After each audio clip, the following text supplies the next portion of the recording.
सखी जो है ना, वो माताओं के साथ छोड़ करके, सीता मैया और अन्य माताओं जो सखी लोग गए उन सब का साथ छोड़ करके वो सखी फुलवारी देखने चली गई थी कि फुलवारी का हाल चाल क्या है, थोड़ा पता लगा लूं।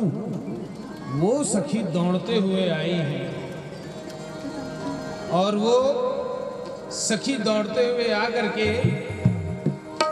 कहने लगी, मैंने एक सांवले से राजपुत्र को देखा है साथ में, बहुत ही सुंदर, उनके भाई हैं ऐसा लगता है, वो भी साथ में, दो मैंने सुंदर कुमार देखे हैं। देखन बाग कुंवर दुई आए, बै किशोर सब भांति सुहाए। हर प्रकार से भी सुंदर है। देखिए, व्यक्ति हर प्रकार से सुंदर नहीं हो सकता। कोई चेहरे से सुंदर होता है, कोई व्यवहार से सुंदर होता है, कोई वाणी से सुंदर होता है। आवश्यक नहीं कि जिसका चेहरा सुंदर हो उसका व्यवहार सुंदर हो, या जिसका व्यवहार सुंदर हो उसकी वाणी सुंदर हो। ऐसा बहुत कम लोग होते हैं जिनका चेहरा भी सुंदर, स्वभाव भी सुंदर, वाणी भी सुंदर, कर्म भी सुंदर, चिंतन भी सुंदर, विचार भी सुंदर, चाल चलन सब सुंदर। और सबको जो सुंदरता प्रदान करते हैं उनका स्वरूप कैसा रहा होगा, उनका आचरण कैसा रहा होगा, आप लोग विचार करके देखिए। वो तो साक्षात परब्रह्म है, परब्रह्म परमात्मा है। सखी ने जब देखा तो देखते रह गई। उसी का वर्णन कर रही है। मैया के सामने जाकर के कहे, ओ जी, ओ राजकुमारी। कह दो राजकुमार आए हैं, गौर श्याम, एक गोरा है एक सांवरा है। कैसे दिखते हैं? दोनों किशोर अवस्था में है। मैं क्या कहूं, कुछ कहते नहीं बनता है। क्यों? श्याम गौर की मी कहूं बखानी, श्याम गौर की मी कहूं बखानी, गिरा नयन नयन बिनुवानी, गिरा नयन नयन बिनुवानी। क्या मैं वर्णन करूं?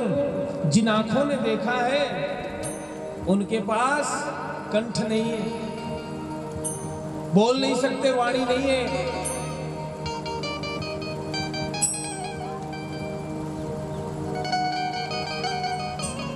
और वाणी ने देखा नहीं, नयन ने देखा है, उसके पास वाणी नहीं।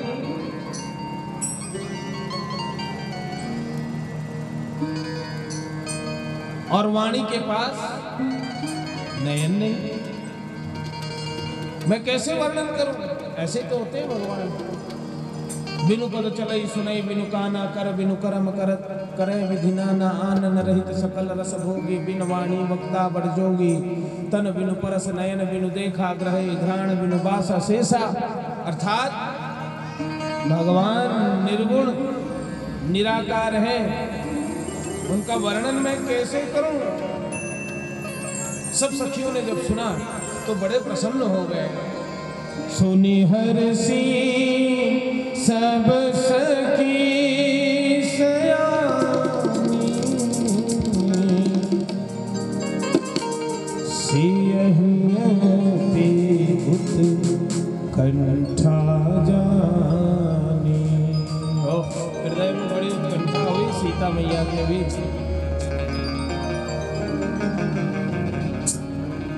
मुझे ऐसा लगता है, मुझे ऐसा लगता है वो एक मुनिवर आए हुए विश्वामित्र जी, उनके साथ दो बालक आए हैं, बड़े सुंदर है कहते हैं लोग। किसी किसी ने देखा है, मुझे बता रहे थे। मुझे लगता है वही हैं जिन निज रूप मोहिनी डारी, किन्ने सुबस नगर नर नारी। जिन्होंने अपने वश में कर रखा है सभी नर नारी को, जो जो देखते हैं उनको उनके वश में हो जाते हैं।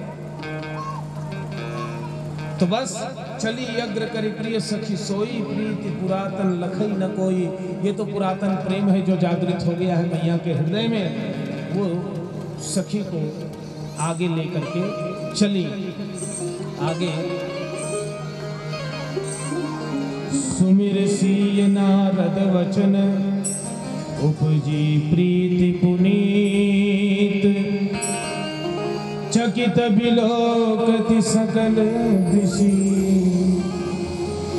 जनु शिशु मृगी सभी। नारद जी के वचन को उन्होंने ध्यान में धर लिया है और नारद जी के शुभ वचन को जान करके, उनको याद करके श्री सीता मैया आगे चल पड़ी। चले आ रहे हैं जिधर भगवान श्री रामचंद्र जी हैं देखने के लिए, उसी सखी का अनुसरण करके। तब यहाँ पर वर्णन हुआ है, कंकण किंकण नूपुर धुन सुनी, कंकण किंकण नूपुर धुन सुनी।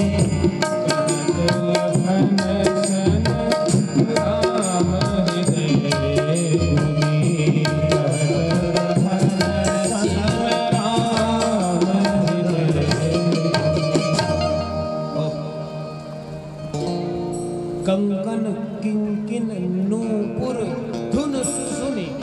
कंकन कंगन, उनमें छोटे छोटे घुंघरू लगे। किंकनी, किंकनी किसे कहते हैं? किंकनी कहते हैं करधन जिसको कहते हैं, कमर में जो पहनते हैं। नूपुर, नूपुर मतलब पायल, जो चरण में हमारे तरफ उसको सांटी कहते हैं। तो वो है नूपुर।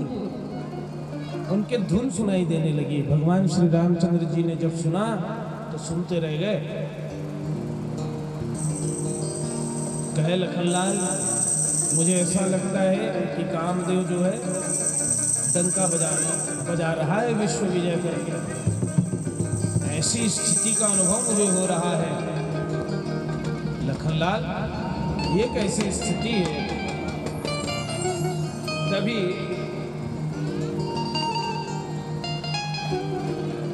भगवान श्री रामचंद्र जी ने मुड़ करके देखा।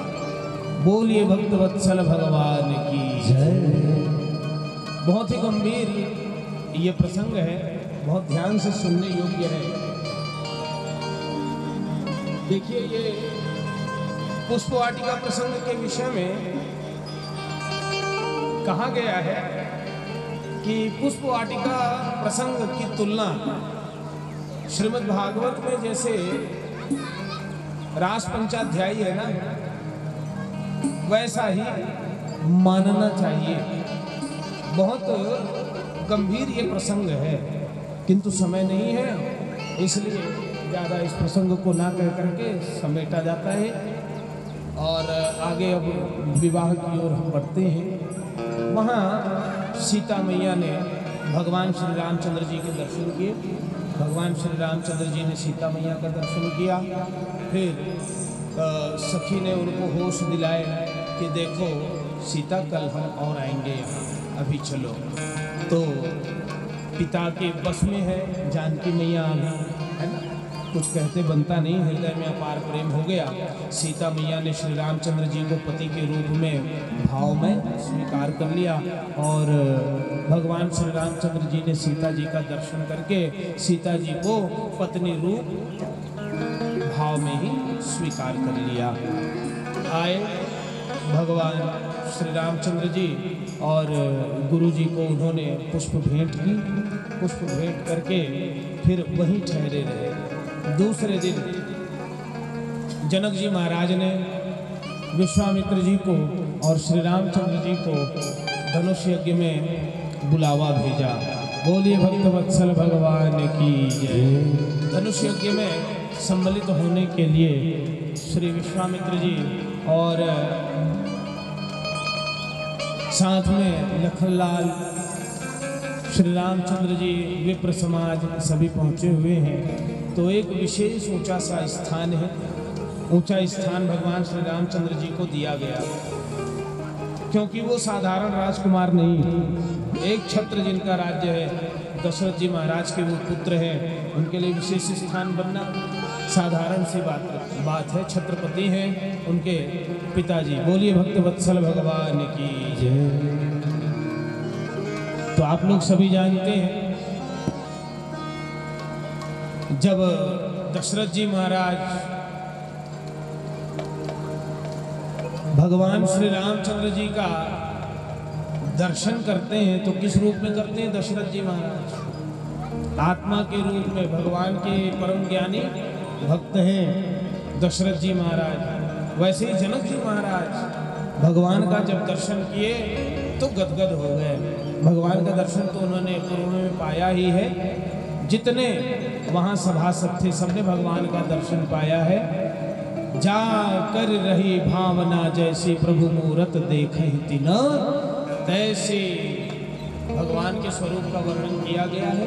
ये भी विषय बड़ा गंभीर है, किस किस भक्त ने कैसे कैसे भगवान का दर्शन किया, इसका वर्णन है।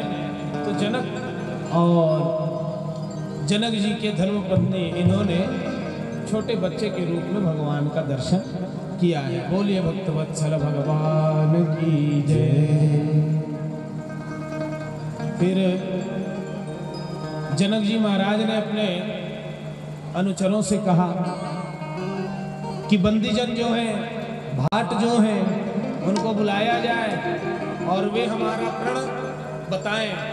तो बंदीजन जो होते थे, भाटजन, वो भुजा उठा करके सुनाते थे कोई बात। ये पहले की परंपरा थी। उन्होंने भुजा उठा करके सुनाया, कहे आप सबके बाहुबल जो है वो चंद्रमा के समान है। वाह, सब प्रसन्न हो गए राजा लोग, हमारी तारीफ हो रही है। कहे लेकिन सुनो, ये शिव जी का कठोर धनुष जो है वो राहु के समान है। सब कहे अरे ये तो बड़ी विचित्र बात है। ये धनुष को जो उठा करके भंग कर देगा, बस तीनों लोक में विजयी कहलाएगा और वही सीता जी के वर हो जाएंगे, उनसे विवाह करा दिया जाएगा। सब राजा बड़े प्रसन्न हो गए। कहिए कौन सी बड़ी बात, अभी हम काम कर देंगे। लेकिन ध्यान रहे, फिर कहने लगे ध्यान रहे, रावण भी आया था, वो छुआ नहीं चला गया। बाणासुर आया था, उसने भी छुआ नहीं, वो भी चला गया। ये साधारण धनुष नहीं है। सोच समझ करके प्रण करके सामने आना। तो फिर शुरू हो गए सब अपने अपने इष्ट देव को मना करके जाते। तो मेरे इष्ट देव जैसे गणेश जी, आपके भी इष्ट देव गणेश जी, मैं उठूंगा, हे गणेश जी मुझसे धनुष उठवा देना। तो यहाँ तो 5 और गणेश मानने वाले हैं। वो कहते हैं नहीं नहीं प्रभु, इससे तो उठना ही मत। तो किसकी सुने? भगवान ने। तो इसलिए काम किसी का नहीं बन रहा है। तो एक वर्णन है, भूप सहस 10 एक ही 12, लगे उठावन टरई नटारा। भूप सहस 10 एक ही 12, बहुत सारे इसके रहस्य कहे गए हैं इस चौपाई के, लेकिन हम साधारण समझते हैं इसको। भूप सहस 10 एक ही 12, 10,000 राजाओं ने धनुष को एक साथ उठाने का प्रयास किया, तब भी वो नहीं उठा। तो धनुष कितना बड़ा होगा? 10,000 लोग उसको कैसे पकड़ेंगे और कैसे उठाना चाहेंगे? ऐसा नहीं हो सकता। लोग कहते हैं, तर्क देते हैं, तो भाई छोटा मोटा शिव धनुष तो रहा नहीं होगा, है ना? वो रहा होगा क्या छोटा मोटा शिव धनुष? बहुत बड़ा रहा होगा, 10,000 लोगों को उठाने का रहा होगा। कोई तो बताया नहीं कि 5 मीटर था कि 1 किलोमीटर की 10 किलोमीटर, कोई तो बताया नहीं। इसमें क्या संदेह? लेकिन एक बात है, भूप सहस 10 एक ही 12, बार बार मतलब वार, वार को भी कह सकते हैं। एक ही दिन में 10,000 लोगों ने अपना बल आजमाया, लेकिन वो टस के मस नहीं हुआ। तब तो जनक जी व्याकुल हो गए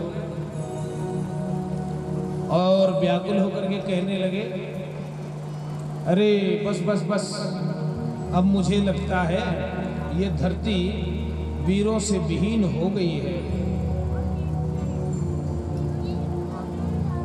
लखनलाल जी तमतमा गए, कंदुक जी ब्रह्मांड उठा, इस ब्रह्मांड को मैं गेंद की भांति पकड़ करके दौड़ पड़ूं, जहां रघुवंश शिरोमणि राघवेंद्र सरकार बैठे हो, रघुकुल का कोई भी एक बैठा हो, वहां ऐसी अनुचित वाणी कहना ठीक नहीं है, राजा जनक को समझाया जाए।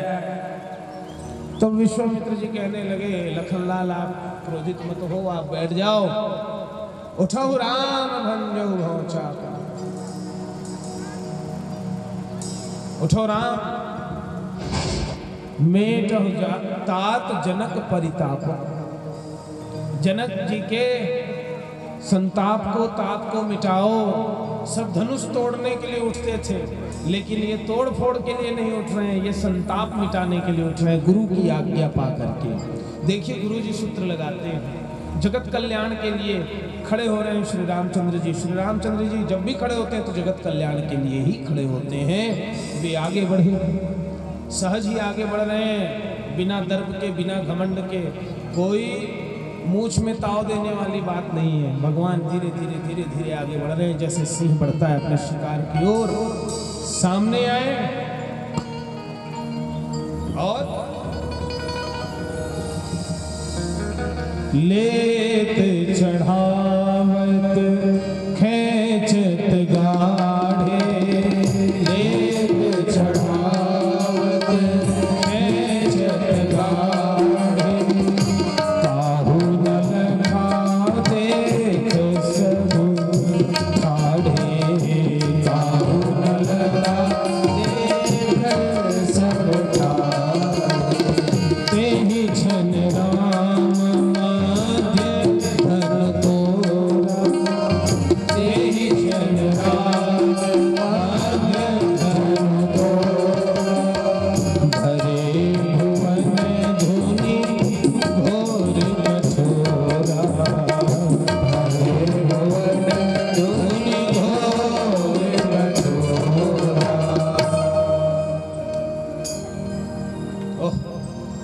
भगवान इतनी तेजी से धनुष को उठाए और धनुष को दो टुकड़ा कर दिए, कोई देख भी नहीं पाया। जैसा चमकाए सभी के ताले लगाए, धनुष भंग हो गए।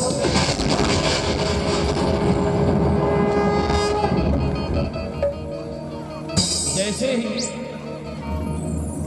धनुष भंग हुआ, सभी प्रसन्न हो गए, भगवान के जय जयकार करने लगे।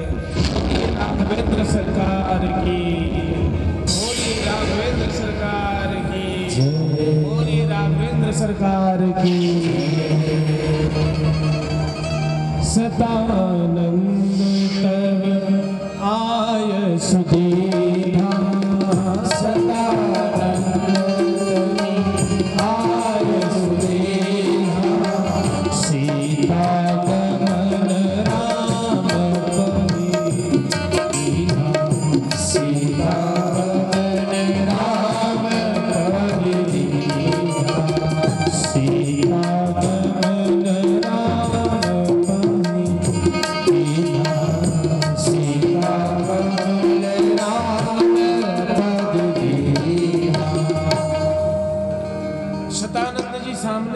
शतानंद जी कौन है? ये जनक जी महाराज के कुल पुरोहित हैं और शतानंद जी कोई और नहीं, गौतम और अहिल्या के सुपुत्र हैं। बोलिए भक्तवत्सल भगवान की जय। जब भगवान आए ना जनकपुर में, तो उन्होंने पूछा था विश्वामित्र जी से, मेरी माता का उद्धार भली प्रकार भगवान ने कर दिया ना? ये वही शतानंद जी, गौतम जी के ये पुत्र हैं। वही आए, उन्होंने खूब आशीर्वाद दिया। मंगल गीत गाए गए, वेद ध्वनि हुई, शंखनाद हुआ, घंटी बजाया गया, सीता जी को आगे किया गया और सीता जी जयमाल लेकर के आगे बढ़ी हैं भगवान श्री रामचंद्र जी के तरफ। कर सरोज जयमाल सुहाई, कर सरोज जयमाल सुहाई, ईश्वर विजय शोभा जेहि छाई, ईश्वर विजय शोभा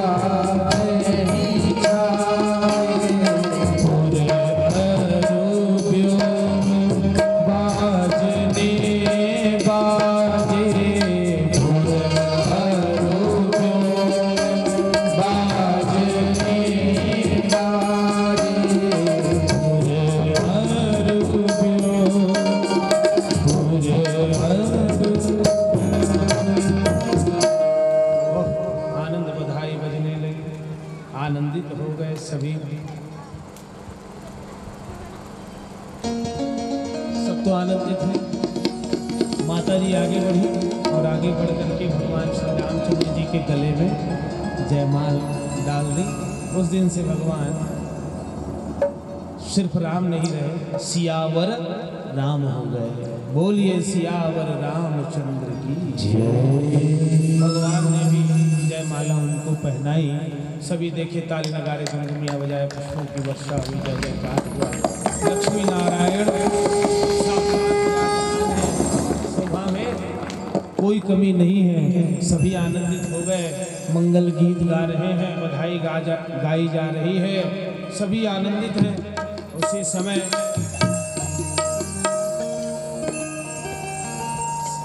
हो गया तो परशुराम संवाद कल हम लोग श्रवण करेंगे। अब परशुराम जी जब पधारेंगे और भगवान के अन्य जो लोकाचार बचा हुआ है उसका भी वर्णन हम कल करके बताएंगे। उसके पश्चात भगवान के वनवास गमन की कथा होगी, भरत जी का प्रसंग होगा। कल का ये कथा है। कल समय की मर्यादा ध्यान में रख करके आप लोग अवश्य पधारिए। बोलिए भक्तवत्सल भगवान की जय, श्री रामचंद्र भगवान की जय, श्री हनुमान जी भगवान की जय। आरती की तैयारी करें। देखिए आज माता सीता को भगवान जीत लिए हैं। भगवान का विवाह माता सीता जी के साथ संपन्न विधिवत किया गया है। ये सब वर्णन मैं कल कर और आप लोगों को बताऊंगा विशेष। अब भगवान का वर्णन सीता मैया ने कर लिया है, तो आप लोग भगवान को भेंट स्वरूप भाई अपनी बिटिया को भेंट देते हैं कि नहीं देते हैं ना? तो आप लोग भी भेंट दीजिए। कैसा भेंट? अपने जीवन में जो भी दुर्गुण है उसको भेंट चढ़ाएगा। ईश्वर सांसारिक धन नहीं चाहते, सांसारिक संपत्ति नहीं चाहते आपके, वो तो देने वाले हैं, आपको दिए हैं। वे चाहते हैं कि सारे दुर्गुण, सारी अव्यवस्थाएं इनकी जो है मुझे मिल जाए और ये सुखी हो जाए। तो आप सभी सुखी होना चाहते हैं तो आपके जीवन में जो दुख है, जो दुर्गुण है, जो दोष है, जो पाखंड है, जो कपट है, वो सभी भगवान में समर्पित कीजिए। माँ जानकी जी को भेंट स्वरूप दे दीजिए और कहिए माता आप ही हमारे रखवारे हैं, आप ही जीवन नैया के सहारे हैं। आपके चरणों में हम सब कुछ अपना तन मन धन सब समर्पित करते हैं। इस भाव को लेकर के आप लोग आगे बढ़ेंगे और आइए अब हम सब मिलकर के भगवान के दिव्य आरती करें। बोलिए भक्तवत्सल भगवान की जय। एक विवाह गीत आप सुना दीजिए।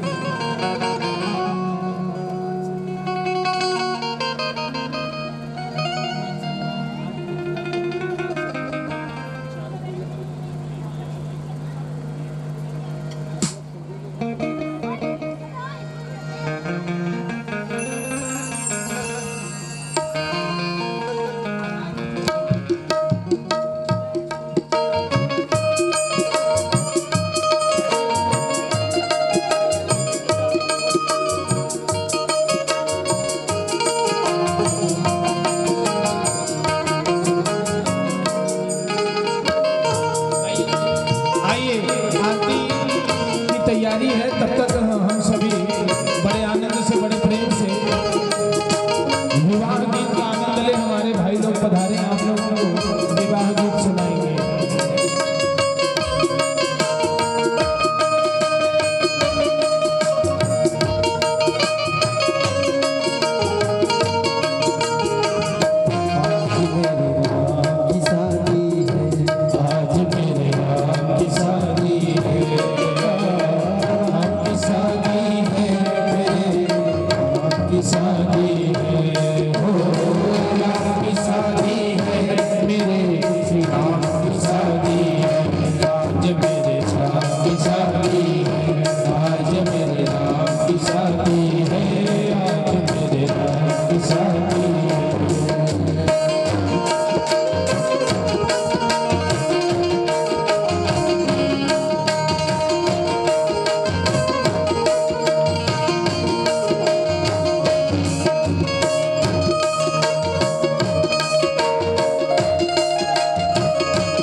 राज